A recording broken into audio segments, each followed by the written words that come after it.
If you're looking for a compact electric dirt bike that delivers serious performance, the Eskute Nova Mini is definitely worth checking out. Despite its name, this bike packs a powerful 3,500 watt peak motor, reaching speeds of up to 38 miles per hour, with a maximum range of 60 miles on a single charge. It also features full hydraulic suspension and hydraulic disc brakes, giving you a smoother and more confident ride on dirt trails and rough terrain. The bike is designed for riders between 4 feet 2 inches and 5 feet 9 inches, making it a great option for teens and smaller adults.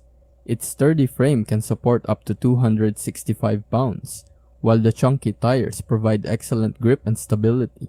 The only downside is that it's fairly heavy at around 125 pounds, and a full charge takes about 7 to 9 hours. Overall, the Eskute Nova Mini offers impressive power, solid suspension, and quality components for its class. If you're after an electric dirt bike that's fun, capable, and built for adventure, I'd give it a 9 out of 10.